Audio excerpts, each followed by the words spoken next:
Welcome to Latino Talk TV. I'm your host, Ben Mendez, and we are here live here at Houston Media Source and Houston's East End. Today, we're going to talk about the Big Tex Barbecue Festival happening this weekend. And if you haven't heard about it, well, you will, because this is a big showcase featuring La Mafia, and everybody knows La Mafia. And I have the producers of the show, Mr. Sam and John. Thank you for joining us. Thank you for having us. Tell us, let's get to it. Tell us more about this program that's going on this weekend. Wow, well, we put together a huge festival, in Pasadena, Texas. Basically, we got over 150 cooking teams coming out. So, the barbecue world, it's really a sport that's taken off here in the last year or two, So we've got these teams from all over Texas, because we also have the Barbecue Texas TV show. So we traveled around Texas filming these different cook-off teams, filming these different cook-offs, at the same time promoting this huge festival that we wanted to do. And, basically there's so many Latinos in Pasadena, a certain percentage, I'm pretty sure it's super high, but there wasn't really nothing really there to cater to them as far as the cook-off world. So we seen a niche where, we can get in there and bring some Latino flavor to the cook-off world out there, where we're going to be successful. So the first thing we did was get the teams together. Once we had the teams together, got with La Mafia, and La Mafia had just, we knew they were going to release an album May 5th. So they were starting their promotion on all the TV shows, all over Spanish and English, and then they started their tour. So we're fortunate to get them out there, and of course with our advertising, we have in-house advertisements. So we did radio spots, television spots, flyers, posters, internet campaign, and then we got together with our media partners. And for the viewers out there, I don't know if you can see this or not, but this is the flyer that's going on. It's can y'all see it? Good check there. It's a piece of work there. I'll tell you what, you got a lot of artists on here. Tell us a little bit about the lineup. The lineup is David Farias. He used to be with the Tropa F. He's actually the lead singer and accordion player. He's known as the master of the accordion. So he'll be going on before La Mafia.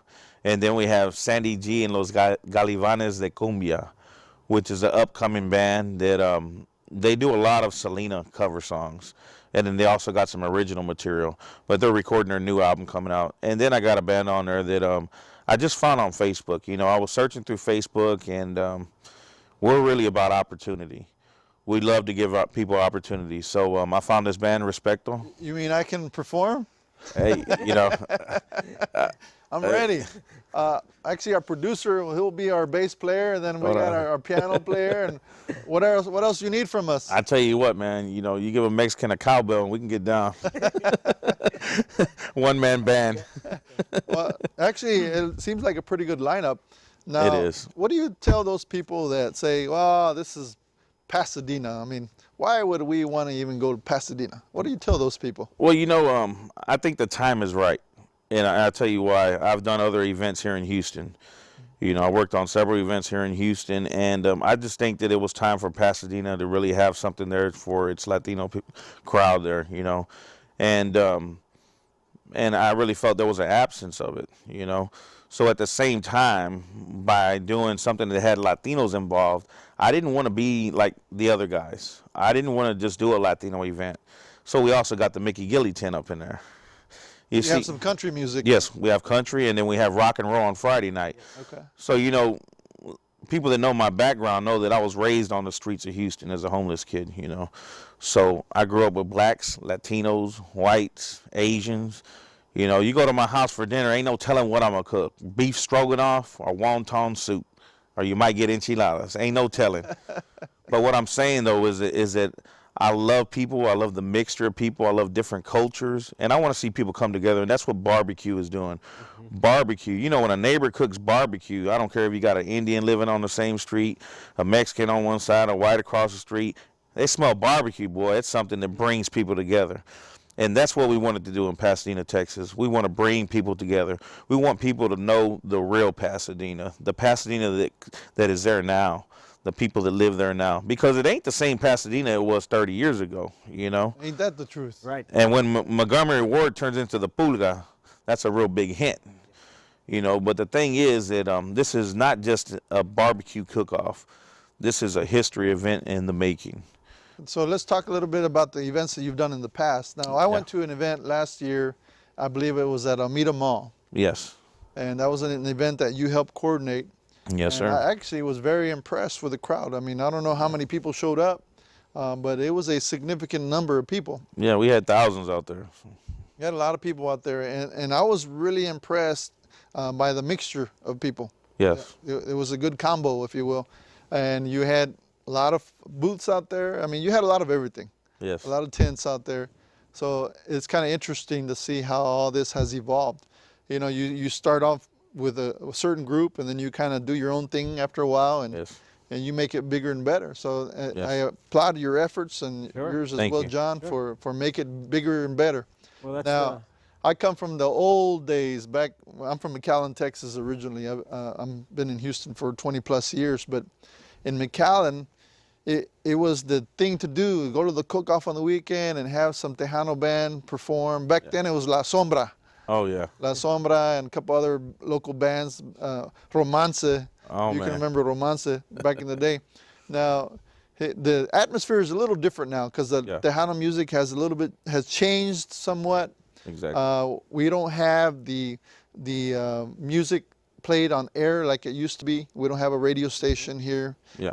So it's really hard to promote. So it's really internet, word of mouth, and you call your buddies for favors, trying to get their list out to email their list so they can get their word out, Yeah.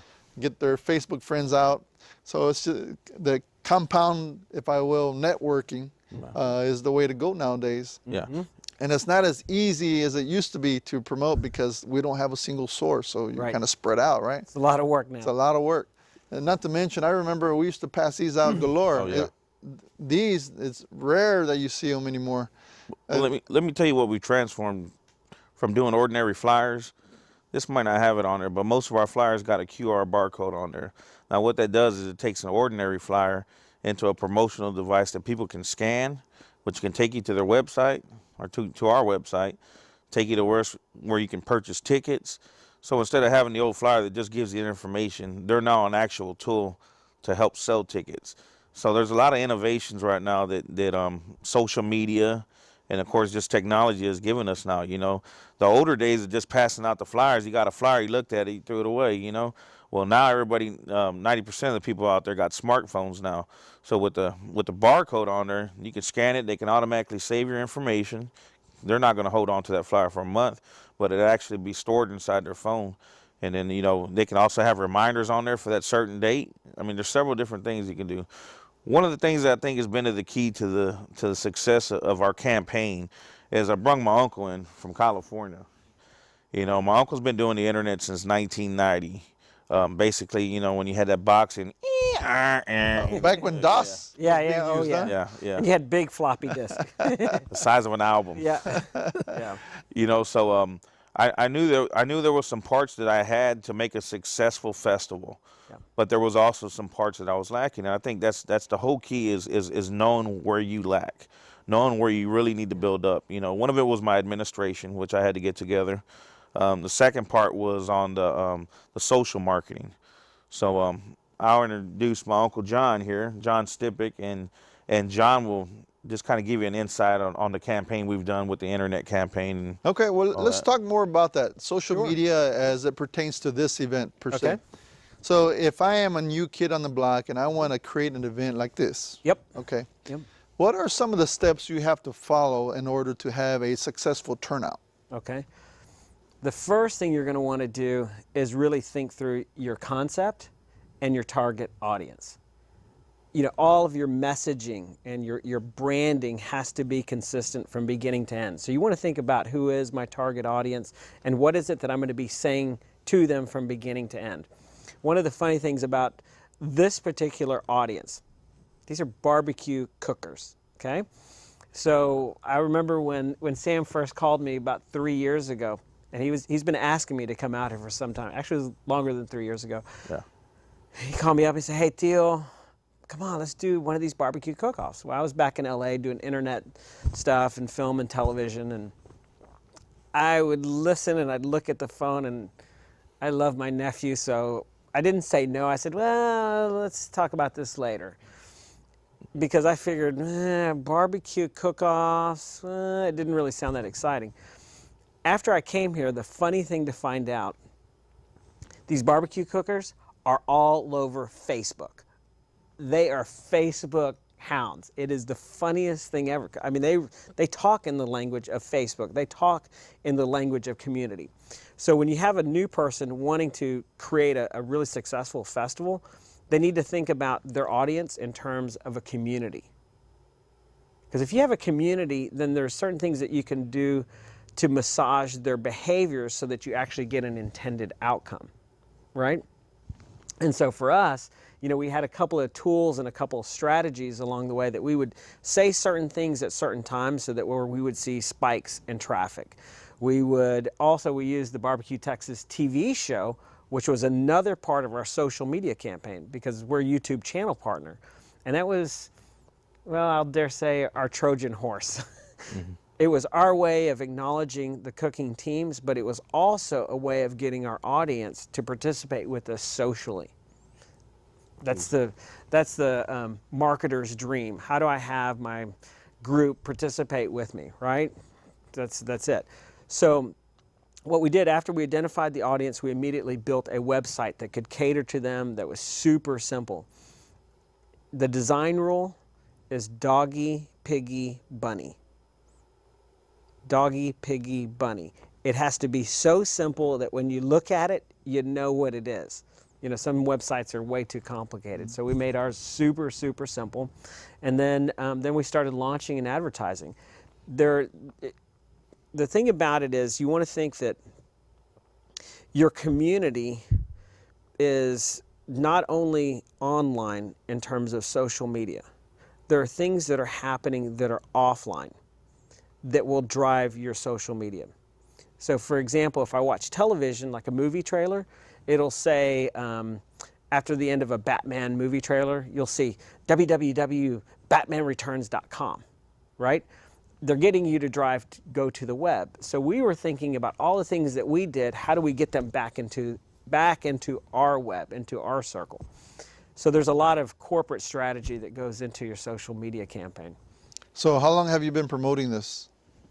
6 months. 6 months. And how many hits do you have on your website? Oh my gosh, let me just say it this way, we have delivered well over 5 million ad impressions. Yeah. Okay, and just this week, I was sharing the numbers outside, we're about to break the 100,000 mark. Okay, so 100,000 mark is how many Ad people visit? Ad impressions and post reach. Okay. We measure everything in post reach.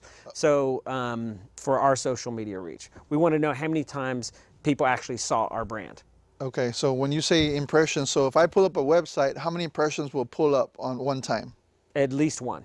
Okay. And then when you're on if you're on Facebook, you're going to see us somewhere. And particularly okay. you should be seeing. Because I've always wondered how they count the number Mm-hmm. of hits you have on a website. Mm-hmm. They always talk about impressions, but that doesn't mean anything to me. To someone that doesn't know anything about web mastering, what does that mean? I mean, great question. Okay, so let's say I pull up your website and I don't have my glasses with me. So what's your website? It's www.bigtexbbqfest.com. Okay, so if I were to pull up that website, how many images pop up right when I pull up that website? Okay, so you would actually consider that a click-through. You would consider that a click-through. So let's say, here, let me give you a different version of that. Okay. Let's say that I'm on Facebook and you see a post and you go, oh wow, that's interesting, and you click on it. That would be an actual click-through to the website. Now let's just say you see an ad that's kind of on the side, and it says Big Tex Barbecue Fest, and you just see it. That's called an impression, okay? And so you measure the impressions, the opportune times that people could see it, in the thousands. You'll see there's a little number. You may have seen it before. It says CPM. That's impressions per thousand, and that's how those are sold. So the click-throughs, how many do you have, or you're not able to track those? Oh God, yes, we track everything. Okay. On the click-throughs, we're about 116,000. So okay. We get hit a lot. Because it's important for us it's not just about Big Tex. I mean, this is, just like Sam was sharing, the real power of barbecue and I call it the power of barbecue, is it brings people together. And if you know it's bringing people together, that's also an opportunity for us. It's sponsors. You know, we're really a media company and an advertising company. So we also have all of our sponsors. We're making sure to drive the traffic back to them. They're driving it to us. And we really are creating that web. That bridge. Oh yeah, it's not only a bridge, but it's also a web, because we want to be bounce passing the viewer. Like, so they start off on Facebook, they come over to Big Tex Barbecue Fest, and they see, oh wow, look, they're sponsored by El Diablo Mustard. Ooh, I heard about that El Diablo Mustard. They'll click on that and then go over there, and then they'll see El Diablo Mustard is giving away a free barbecue pit. And then they go there, you know, kind of. So you want to be, you know, controlling that traffic. So it's kind of interesting because back in the day, it wasn't like this. It was the push card. That's it. It wasn't like this. So I remember you used to have a team that used to go pass out flyers at different locations. That's how we started. Yeah, and so I don't know how many flyers you can pass out in one day and how many people are involved, but I think Facebook and YouTube kind of beat you out already. Oh yeah. Yes. Yeah. I still got my guys, but you know, it's a little easier now to get the word out. Yeah. And do you remember when the hurricane came? You know, Greg Compion gave me 2 days to let everybody know about where we're giving out lunches and we're gonna have water there. You know, with the Congress lady bringing down the 18-wheelers and all that. So that was grassroots, buddy. I mean, I got the bullhorn out of his trunk. Well, in case you're not familiar with Greg Compian, he's the owner of Compian Funeral Home. And basically, he was giving away free food during Hurricane Ike, or actually after Hurricane Ike, with the help of Congresswoman Sheila Jackson Lee. Now, I will tell you, that was a good crowd there. And you actually handled all the logistics. And that was a good crowd, and I was very impressed that within a couple days, it was happening. Yeah. So I know the mass marketing works, but I think Facebook and all the other stuff that you all do even works better. Yeah, it's faster, but it only caters to a certain audience. That's what I was trying to get to. it only caters to a certain audience, and it's not always the consumer that controls the pocketbook. So let's talk about that. Yeah. Because when I think of Tejano, I think of old timer. Exactly, and they're not on their phones. Old timer does not have the Facebook on their phones just like everybody else. Yeah. And I'm not trying to be disrespectful. I'm just being honest that the old timers are not into the savviness, if you will, of Facebook and iPhones and all that good stuff. My mom and my dad love Tejano. Yeah. They cannot surf on their phones. Right. So for them, it was all about the push cards. They didn't ask for the website address. My mom didn't say, "Mijo, give me that website address." She said, "Mijo, give me some of them cards. The flyer. Give me the flyer. I'm gonna put them everywhere." I'm gonna put them everywhere. You know. Exactly. And so, and that's important to understand for someone that wants to do this newly. It's not just about the Facebook. That's one aspect of it, and it's the cheapest aspect, which is really great. But you have to have all the offline activities in order to get them there. Okay. That's interesting. Now, I will tell you also, the fact that we don't have a radio station really hurts us. Oh Yeah. You know, and I would like to see one day that we have a Tejano music station up and running, not on the internet, because I see that all the time. No. I'm talking about a legit A real radio one. station. Well, I tell you what, we've been in. talk about that. We've been in the talks about getting one together at our office. So we've got the application from the FCC. So we're going to be filling that out and hopefully getting a response. But we'd like to see the return of a Tejano station here in Houston. And I think that we're getting to the point where we need to have one, because if every major city has one around Texas and Houston doesn't, you know, it's kind of like, what's going on there, you know? But I mean, the people got to really back it off. So, you know, you could say you want a Tejano station, but, you know, all you're listening to is all these other stations, you know, and you're kind of like that Tejano surfer, you know? Right. I mean, we really need the people to get behind it. You know, if you want to see more Tejano events, if you want to have a station, because that's our culture. I mean, you think about most of the Tejano music that came out. I mean, I remember going to quinceañeras or family events, and that's all you heard was Tejano, you know? That is not just music. That's part of our cultura, you know. So it's very important that we save and preserve Tejano music. And let's talk about some of the people that would say that, why do you have Tejano music if Tejano is dead? What do you say to those folks? Tejano is not dead. My phone's been ringing since 6 o'clock this morning. I'll tell you that much. And, you know, I could have promoted any kind of music out there. You know, we could have had the reggae mon just going down, you know. I got the country out there. I got the rock and roll out there. I want to do Tejano. The reason why is because that's our roots in Texas, you know. Yeah. I'm not from Mexico. I'm from Texas right here. Tejano is our roots. This is what we grew up on. This is what my grandfather grew up on, my uncles, Dio's cousins. It's real important to me, the Tejano culture. You know, there's a lot of things that we've gone through here in Texas that nobody else has gone through. You know, being a Tejano is real important, you know, and we need to support our people. We need to support our music. For those viewers out there that want to participate in this discussion, there's a number at the bottom of your screen. You can call in and talk live to these folks if you wish, or just ask any questions that you may have. We'd be happy to have you. Now, let's get back to Tejano music. Now, I'm a big fan of La Mafia. La Mafia with Oscar and Armando and the gang. They've been around a long time. Yeah. Yeah. Oscar seems to be getting younger. I don't know what the secret to that is, but we're getting older and he's getting younger. What's wrong with that picture? I don't know, man. The dude looks about, 25 right now. He's doing something right. I don't know what he's eating, but he's doing something right. Yeah. But I'll tell you, everybody that I know of is really appreciative of the work that they've done and all the accolades that they had because of all the music that they have performed throughout the years. I don't know how many years they've been in business, but I imagine at least 25, 30 years. Yeah, I think it was 18 years since they've been in the Pasadena area. 18 years? Okay. Yeah. That's a long time. And I would think that it was longer than that because I remember La Mafia from back in the day. Yeah, it was 18. They did a count.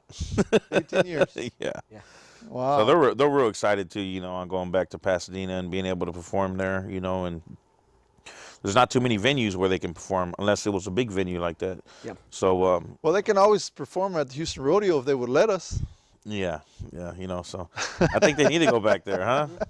That's a whole different show right there. Let me tell you, Houston Rodeo, wake up. We need to have a Tejano Day.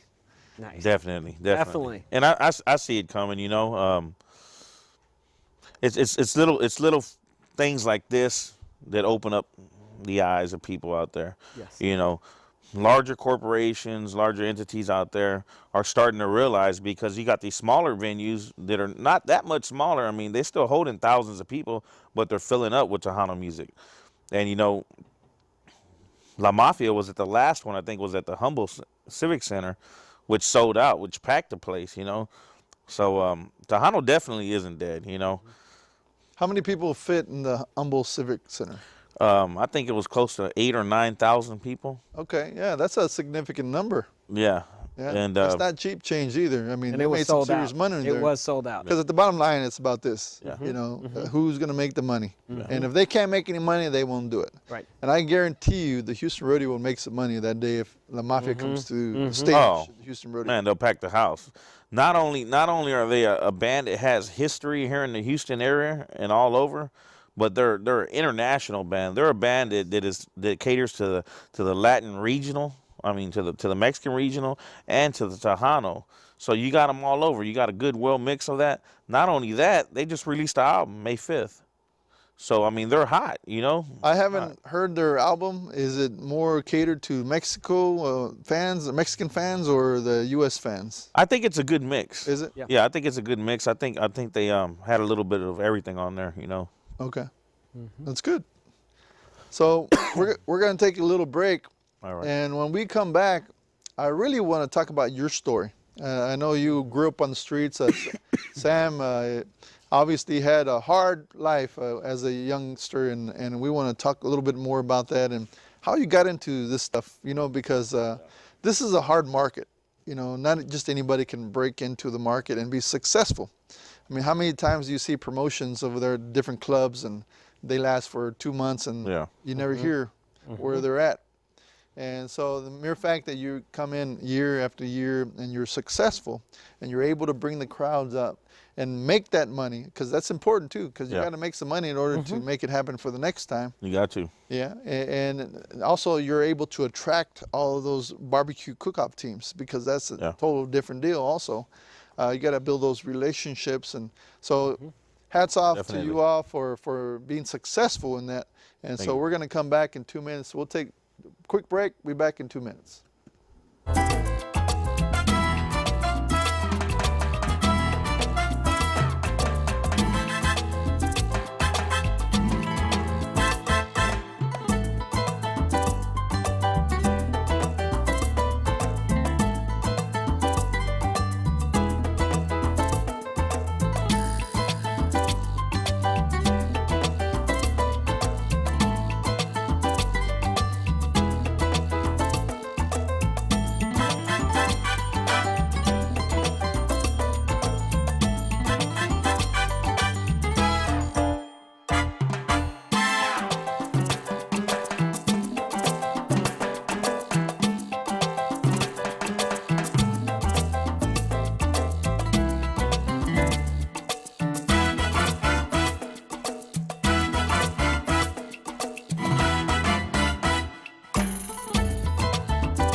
Welcome back to Latino Talk TV. We're in Houston Media Source, Houston's East End. By the way, we have great weather today. They said Good it was going to weather. rain all week. Hopefully we don't see a lot of rain. Yeah. Hopefully you guys have some great weather this weekend for your big showcase, which starts this Friday, by the way. I just ordered it. Is it Friday, Saturday, or is it It's Thursday, Friday, and Thursday, Saturday. Friday, and Saturday? Okay, so Such a big event, you need a Sunday to wrap up and head out of town. 3 days, and so you're gonna be a busy guy for the next 3 days. Yeah. It's been like that for the last couple of years. I'll tell you what, when you put on an event this big, you find out who all your cousins are. Oh yeah. Yes. Because everybody calls you. They want free tickets, right? And yes, they do. And we put them to work first. Free tickets. Yeah, I'm your long lost third cousin. Cousins, nephews, cousins, uncle.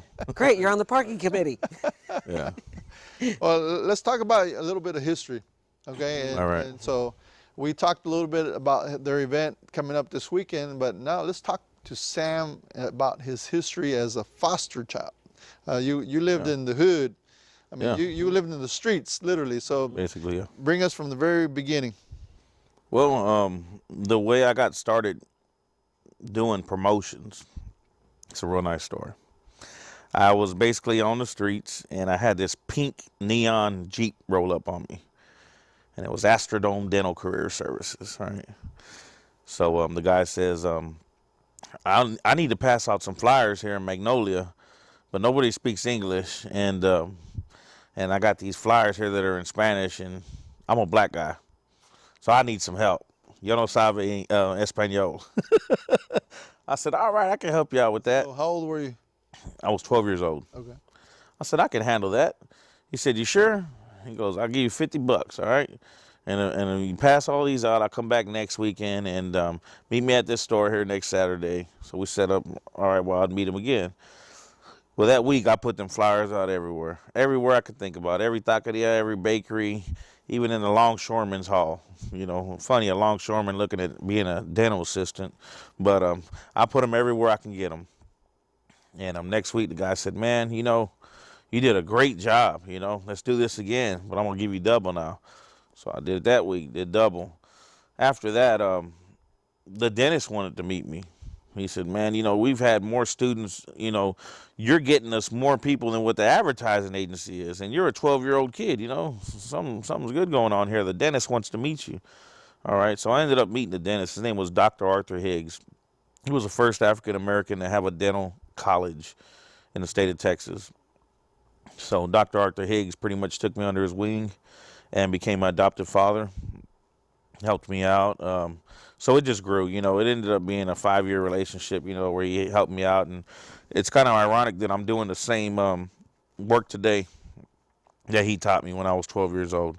He really showed me the ropes, you know. And, you know, I got to do a lot of things at that point in my life that I had never done before. I got to work and actually have school clothes, which was, you know, going to school and not having school clothes and having torn up shoes and stuff like that, you know. Big step. Yeah, it is a Yeah, big step. And it was a push in the right direction for not only yourself, Exactly. your personal appearance, but Yeah. I'm sure everybody around you as well. Oh yeah, everybody was like, "Oh, that's Sam right there." You know, in Navajo, you got kids that that are that day before school, and they're scrubbing their tennis shoes. They ain't got new shoes. They're Cloroxing them and they're painting them up with the white paint and getting everything ready and trying to get everything as presentable as they can get it to go to school. And then you got that privileged kid that got 3 outfits on the bed and they got 3 pair of shoes and they're trying to figure out which ones they're going to wear for the first day, which is a good feeling. It's a good feeling to bust open them crayons and smell that fresh crayons after they've just been poured, you know. That's a good thing about school. But when you're a kid that doesn't have the access to school supplies, school clothes, maybe you got long hair, ain't got a haircut in a month, you know, you're kind of thinking of that first day of going to school as, man, I don't really want to go to this, you know.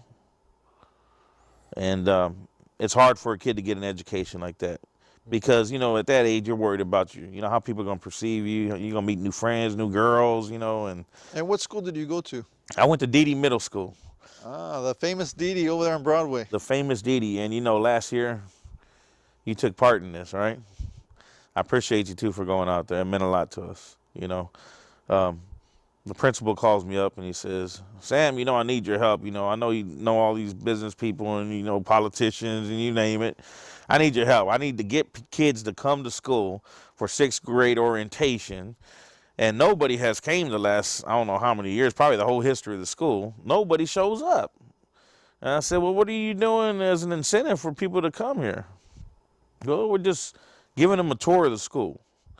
I said, wow, that's real exciting. That just makes me want to jump up and get dressed and come over here to know that you're going to give me a tour of where I'm going to spend 8 hours a day, you know. All right, we're going to work on this.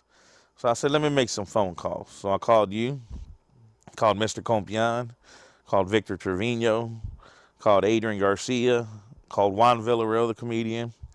So we need a little laughs out here too, you know. And then we got together with the Anise Parker backpack program.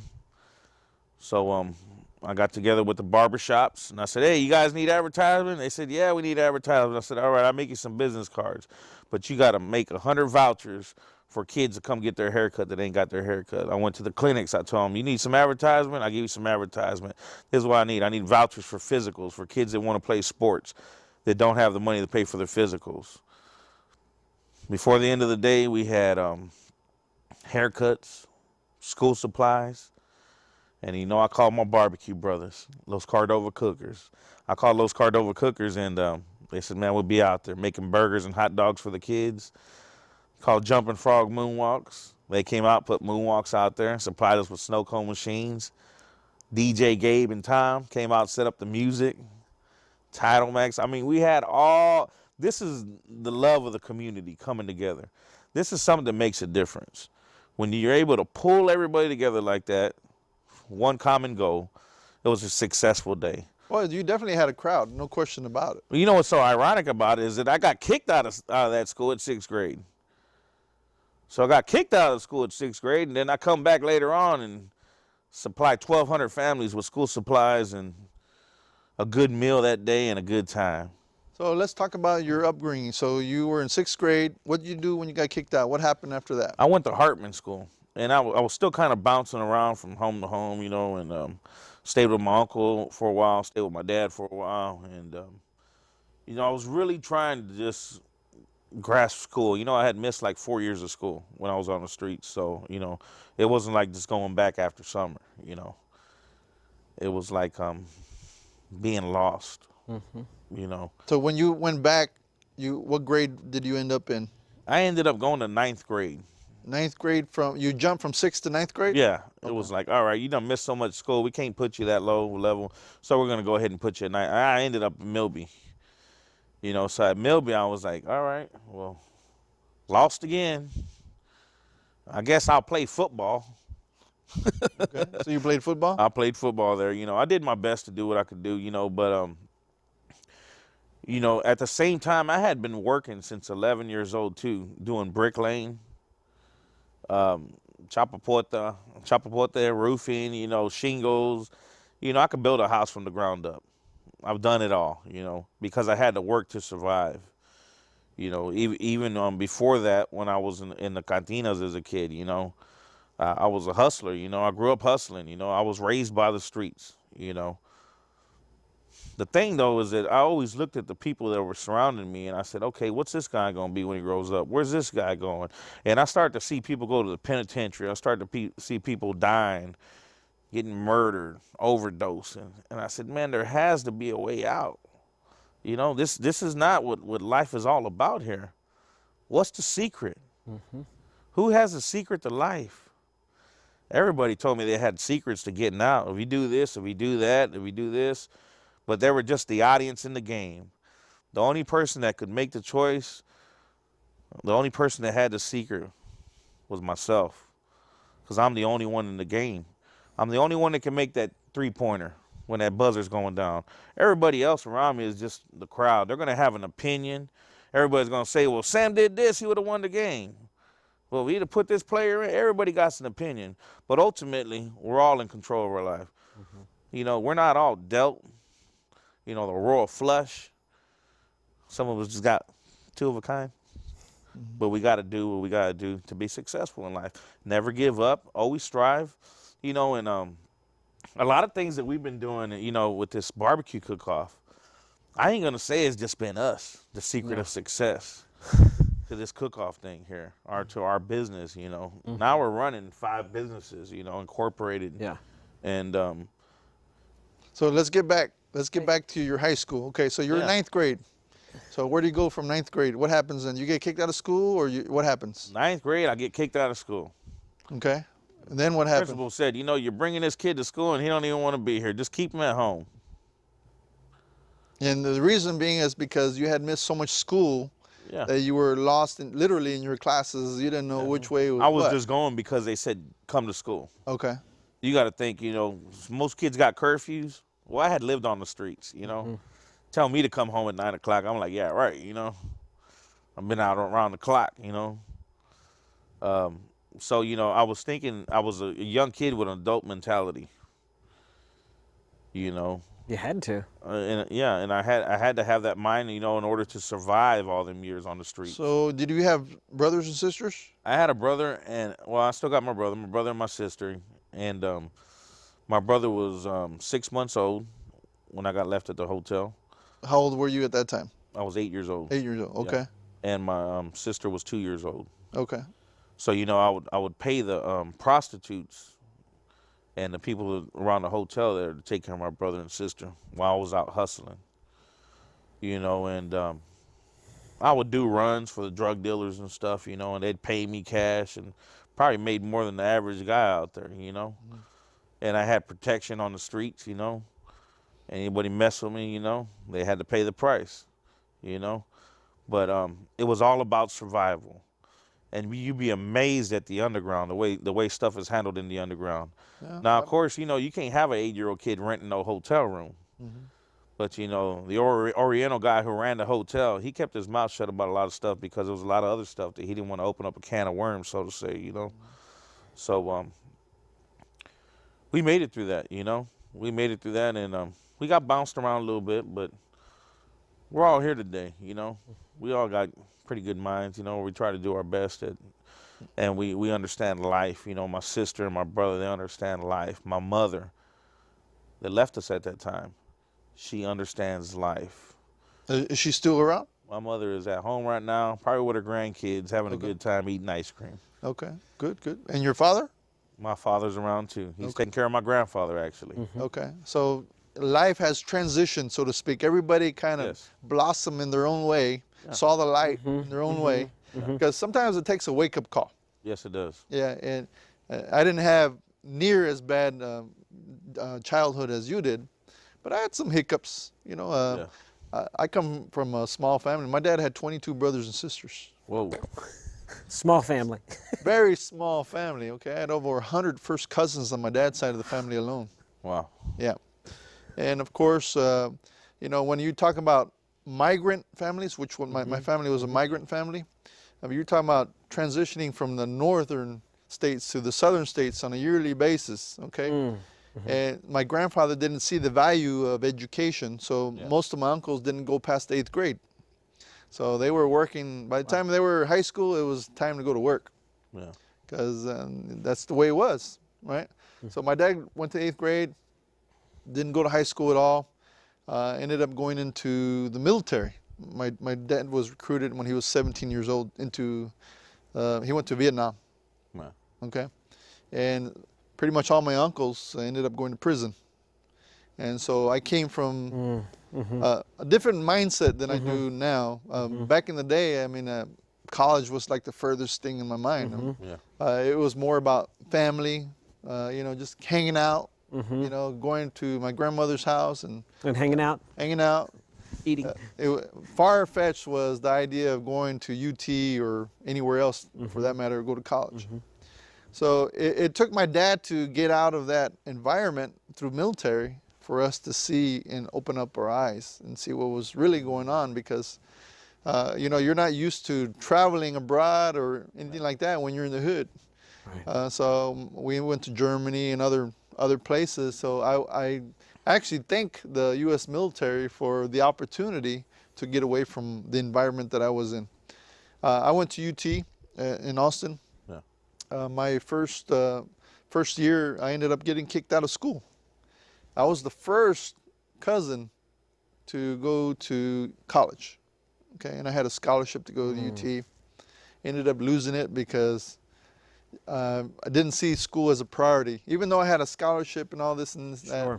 Sure. My mindset just wasn't there yet. Right. Okay, and it took me, I guess, getting kicked out of school to realize what my mission in life was, you know, and so I ended up, I was at UT, and then my parents had moved to Houston at the time, and we ended up, I applied to U of H, and they said, no way, Jose, you don't have the grades. So I ended up going to HCC Milby campus. Back in the day, Houston Community College was at the high schools at nighttime. Right. Okay, so Milby High School was Houston Community College at nighttime. Yeah. So I ended up going there, and then I went to UH, and the rest is history. But sometimes we need that little spark or kick in the behind, or somebody needs to slap you a little bit, or A wake-up call. wake-up call, exactly, wake-up call. And obviously the dentist in your life was your wake-up call. That's right. Yeah. And I tell you about this poster he bought me. And he had a poster, and it was a mansion on the side of the ocean, and it had a 12-car garage. It was like a hacienda style with a palm tree, sunset, beautiful paradise. And it had every nice make car in there, a Mercedes, Ferrari, Lamborghini, you know, all these nice cars in there. And on the bottom it said, justification for a higher education. And he said, son, I don't care where you get an education from, but just understand one thing, you need to be educated. Yeah. Educated in school books, educated in life. Never stop learning. Every day, ask questions, learn. You're going to learn something every day. Nobody knows everything. You get some people that think they know everything in this world, but the doctor don't know what the bricklayer knows. The bricklayer don't know what the mechanic knows. Learn something every day.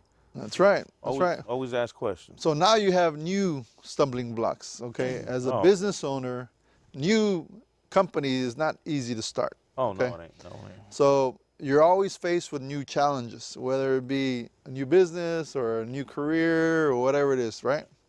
So and you always have to start from the bottom. You know, someone's not going to hand you a business and say, you know what, here, $1 million a year for you, just to have the business. It doesn't happen that way. Doesn't happen like that. That way. So you got to prove yourself. You got to it's like going to school again because you're learning about the ropes of running a business, the strategy of Facebook and social media, The strategy and of all the business other stuff itself. that comes along with running a business. Yep. And we got a great team. Yep. Yeah. So, what is the one thing that you will tell our audience that you've learned from starting businesses? Is that if you do a good job, everybody's gonna hate you. You got a lot of haters out there. A lot of haters, and Yeah. and if they're not talking about you, you're not doing enough. Believe me, I got people that have come out of the woodworks to try to stop me from doing a lot of stuff I'm doing. But you got a lot of people that will support you too at the same time. So I mean, you're gonna find a fine balance in that, Yeah. and just never stop doing what you're passionate about. You know, that's the whole key to it, is being passionate. You know, being passionate about what you do, and you're gonna be successful. Never give up. You know. You mentioned one thing that was key. You got to surround yourself with some good people Oh yeah. because you can't do everything. Okay? I couldn't be successful at all without my uncle here. Yeah. We got our other guy, Wizzle the Wiz, does all our graphics, you know, computer graphics, does all our animations, and then we got Cooney. Got all kinds of nicknames. Oh, huh? we do. And Cooney's a sharp guy, you know. Yeah. Cooney got some computer engineering degrees. Oh, yeah. I don't know how many bachelors, and he does our numbers and talks to me at the same time. So Yeah, that's a talent by itself, you know. He and I took a couple companies public. Okay. So, so it's a different dynamic. But, you know, I want to come back to that question. You know, what do you say to somebody who wants to start a business? You know, as you've heard, our family, we are from humble beginnings. We've faced adversity early on, and by God's good grace, you know, we've managed to ride through it. So what do you end up, you know, when you get through that storm of life? You know, it's for us, you know, it's been about, you know, our values. You know, do you really have some core values that are going to sustain you through those hours? Okay, because you want a business? Oh, you will make the same face, okay, because you're giving birth to something new. You see on television when a woman is giving birth to a baby, you know, that grimace and like, "Urgh." It takes every force of will that you have within yourself, and then you have to call on even more, you know. And for us, we have our faith that we call on constantly. That's been huge for us. Our value in our faith, and then the other one is relationships and how you take care of people. I mean, for us, we root for the underdog. We just do. We know that we have this belief that the people that are in our life, they're here for a reason. We share that with them everywhere we go, don't we, Sam? It's like, because we end up meeting the most interesting people. We're like, how did you get here? You must be here for a reason. It happens all the time. And we thank them and acknowledge them, and then they become a part of our team. Let me ask you this, because you're from California, right? No, I'm originally from here. Okay, but you live in California? I just moved back. Oh, you're here full time now. I'm here full time. Okay. He was born in Pasadena. I was born in Pasadena, so this is my homecoming. Okay, so why don't you tell us a little bit about the differences between here and California as far as social media? I mean, do you see a big difference, or is it about the same? Well, it's about the same. It really is about the same.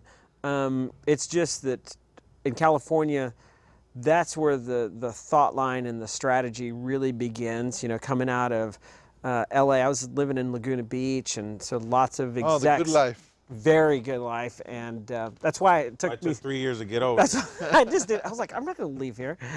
But you know, we're closer to content development. With Hollywood is right there, and then So you did got you- Silicon Valley up north. Did you miss the humidity, or what was it? No, his family. So Okay. yeah. The backstory is that my father, he suffered a stroke Okay. about 2.5, almost 3 years ago. And see, I'm the one who left. I'm, as you can tell, I'm a little bit more the white sheep of the family. They referred to me as the Willio of the family. Yeah, I was always the Willio of the family.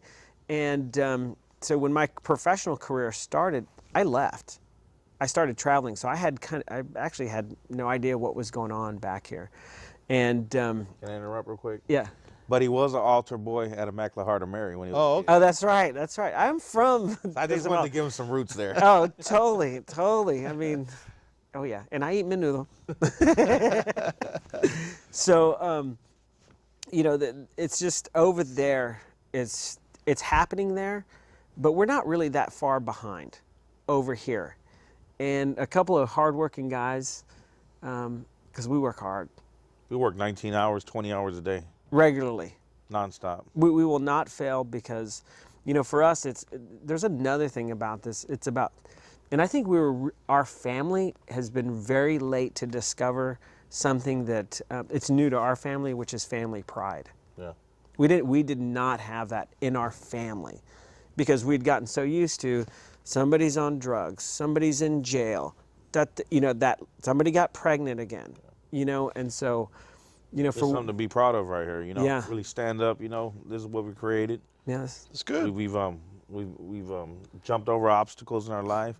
I mean, to actually to ride that out and be successful at the end of the day is one thing, but to do it with your family is a whole nother thing. Hey, you know what? I totally agree because when I started my business, I included my family. And actually, my sons used to work for me, so they learned. I'm in the construction industry, so they learn from very young about construction. So I'm very proud of the fact that we've been able to show them the ropes, so to speak. Even though they won't follow my footsteps, they're going to do other things, but that's feel fine. That's Yeah. At least they learned something. work ethic. Exactly. You know, if it's just the work ethic, thank God. Yep, I agree.